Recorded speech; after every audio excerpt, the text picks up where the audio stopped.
voltando com a resposta da interatividade do bloco anterior, a resposta, se a questão 1, a carga interna é todo o estresse a qual o corpo é submetido, é correta, e a 4, a carga externa deve alternar-se periodicamente, uma vez que o indivíduo não pode permanecer no auge da forma por todo o tempo, a resposta correta seria a letra C. Somente as afirmações 1 e 4 são corretas.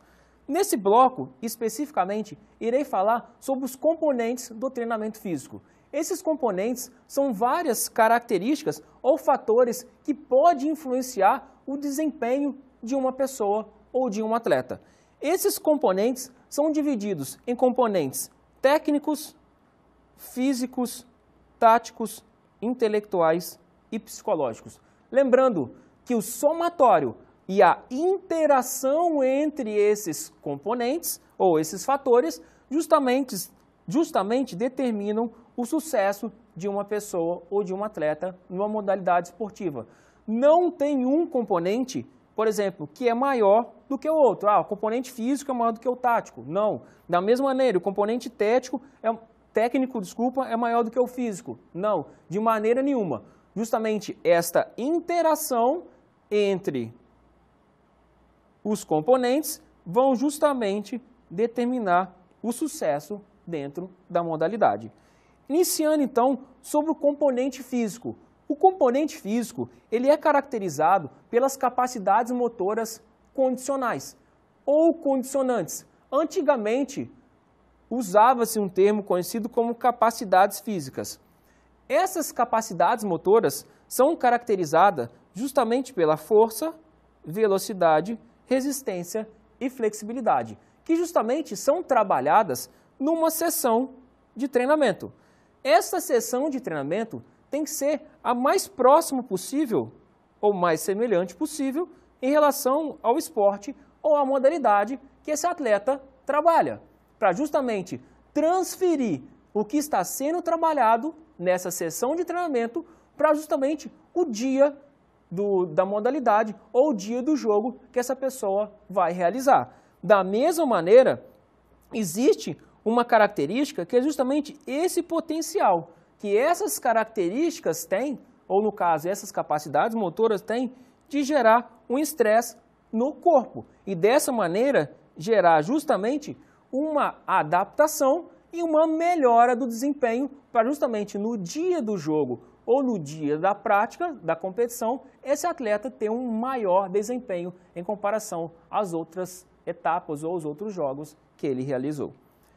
Em relação ao componente técnico, o componente técnico é conhecido como habilidade motora. Justamente, a gente tem que pensar quais são as técnicas que esse atleta usa durante o jogo ou durante o esporte. Vamos pensar então no vôlei. O que tem que ser trabalhado numa sessão de treinamento? Tem que ser trabalhado, por exemplo, o saque, o bloqueio, a recepção, a defesa, o salto. Essas características podem ser trabalhadas tanto de maneira parcelada, ou seja, só saltar, ou pode ser trabalhada de maneira integral, saltar e realizar o bloqueio. Da mesma maneira, isso pode ser realizado em outros esportes, por exemplo, o futebol. Pode acontecer somente o movimento do cabeceio, ou pode ser realizado o movimento de saltar e realizar o cabeceio. Então, são movimentos integrados. Da mesma maneira, domínio e passe. Pode ser feito o quê? Só o passe direto, ou pode ser feito domínio, a condução de bola e depois o passe. Então, todos esses componentes técnicos dentro de uma modalidade esportiva devem ser trabalhados justamente nessa parte técnica, que justamente buscam aperfeiçoar e ensinar e consolidar uma técnica já estabelecida. Dentro desse componente técnico, nós podemos dividir os atletas em dois níveis. O primeiro nível é um atleta muito técnico ou tem boa técnica. E com isso, ele consegue desempenhar justamente um determinado gesto muito mais fácil e ele tem um amplo repertório de ações motoras. E ele não precisa pensar muito ou ter um gasto calórico ou um esforço muito grande para justamente executar uma determinada ação, porque isso já está automatizado. Já um atleta com nível tecnicamente ruim ou justamente ele não consegue desempenhar esta tarefa, ele comete o quê? Um nível elevado de erros. Com isso, ele tem um limitado repertório de ações, ele precisa se concentrar mais para justamente realizar essa tarefa, no caso esse gesto, e também para justamente minimizar esse erro. Se a gente pensar numa pessoa, quem precisa treinar mais então? O atleta que tem um nível muito alto ou um atleta que tem um nível mais baixo? Lógico que esse atleta que tem um nível mais baixo, ele tem que se dedicar mais aos treinos, porque justamente ele tem algumas limitações que, consequentemente, no jogo, se ele não fizer esse aprimoramento durante o treino para justamente ser transferido para o jogo, ele terá mais dificuldades, porque justamente ele tem um repertório de ações mais limitado, além disso, ele pode cometer mais erros. Então, ele tem que buscar maior aperfeiçoamento durante o treinamento. Já em relação ao componente tático, são todas as condutas, sejam elas individuais ou coletivas, adotadas por um atleta ou por uma equipe, para justamente alcançar esses objetivos. Então, dependendo da modalidade esportiva, eu tenho que pensar que essa conduta ou essa tática tem que ser realizada de maneira diferente para justamente interferir da melhor maneira possível no resultado do jogo. Vamos pensar então de maneira segmentada um pouco dessas modalidades esportivas. Em relação a uma modalidade de expressão artística, ou seja, uma ginástica artística, uma patinação ou nado sincronizado.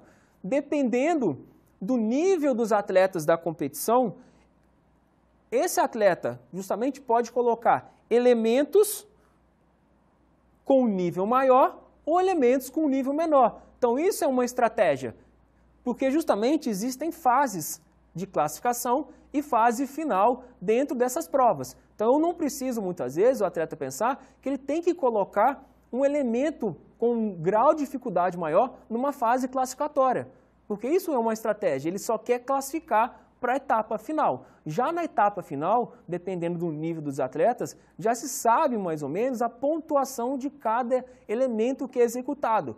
Consequentemente, o atleta pode colocar um elemento com um grau de dificuldade maior para justamente tentar ganhar uma pontuação maior e, consequentemente, o primeiro lugar ou medalha de ouro dentro da competição.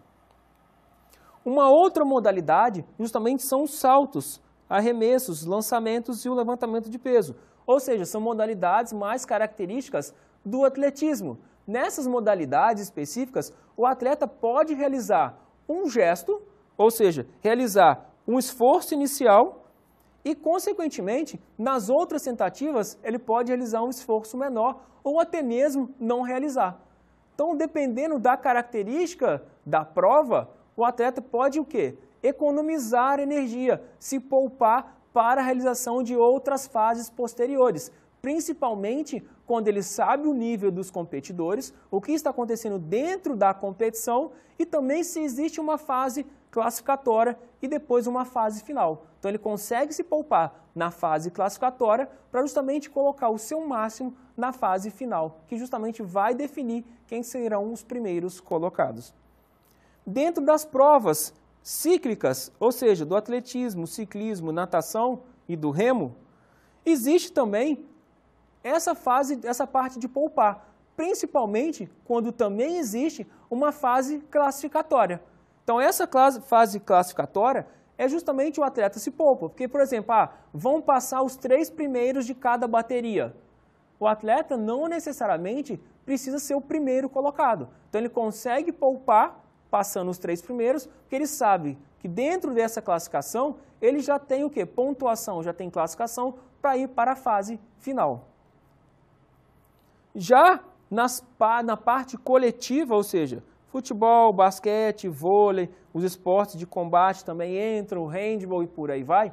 Justamente é mais complexo essas modalidades, porque envolvem tanto ações defensivas, ou seja, o que o meu time ou a minha equipe vai pensar para justamente tentar bloquear as ações ofensivas ou neutralizar essas ações ofensivas do adversário.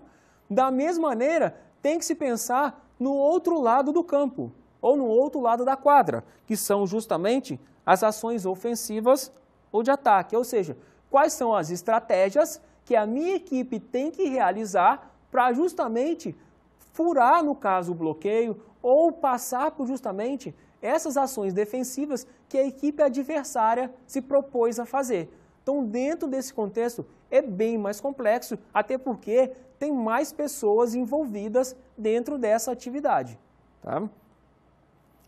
Um outro conceito está relacionado ao componente psicológico.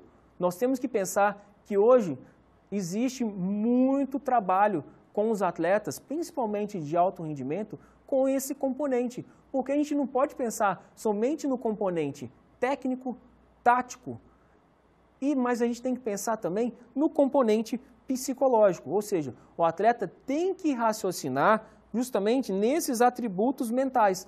Pensar numa situação de jogo. Por exemplo, bater um pênalti no final de Olimpíada, saltar o último salto ou o último arremesso na final do campeonato mundial. Tudo isso tem que ser pensado, porque o atleta tem que pensar. Não é só o corpo, é também a mente, porque justamente existe o medo, existe a ansiedade, está todo o mundo inteiro olhando para ele. Então, consequentemente, ele tem que trabalhar justamente essa parte, para justamente manter o quê? O foco, manter a atenção e a concentração para justamente realizar o gesto esportivo da melhor maneira possível e assim realizar esse movimento e, consequentemente, garantir o resultado para a sua equipe. Já em relação ao componente intelectual, está relacionado à absorção e todo o processamento de informações que esse atleta tem sobre determinada modalidade. Por exemplo, está relacionado às regras. Imagina só, no basquete, são 4 faltas que o atleta pode realizar, porque se ele fizer a quinta, ele está excluído do jogo. Então, pode-se criar uma estratégia para justamente partir para cima desse defensor que tem 4 faltas, para justamente eliminá-lo da partida. Da mesma maneira, quais são os regulamentos da competição?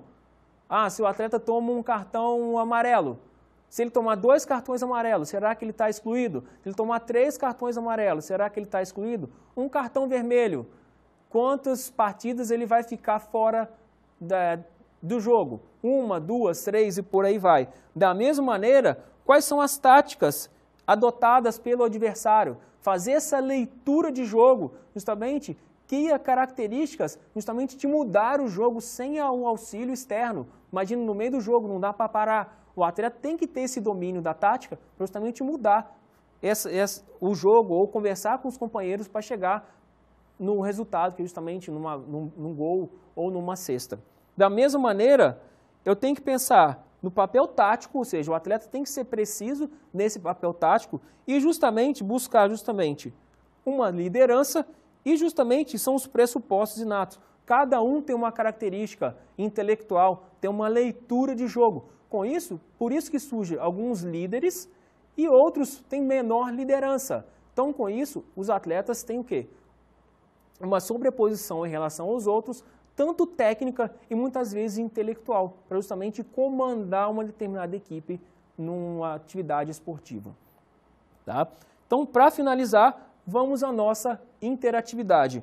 O componente técnico é o mais importante para o sucesso de um atleta ou equipe numa modalidade esportiva, porque os outros componentes tático, físico, psicológico e intelectual são secundários para o sucesso. A respeito dessas asserções, assinale a única opção correta. A, 1 e 2 são verdadeiras e a 2 é uma justificativa correta da primeira.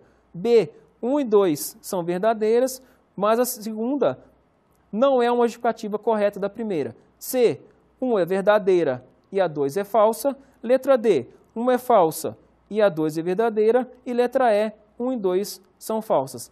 A seguir, voltarei com a resposta desta interatividade.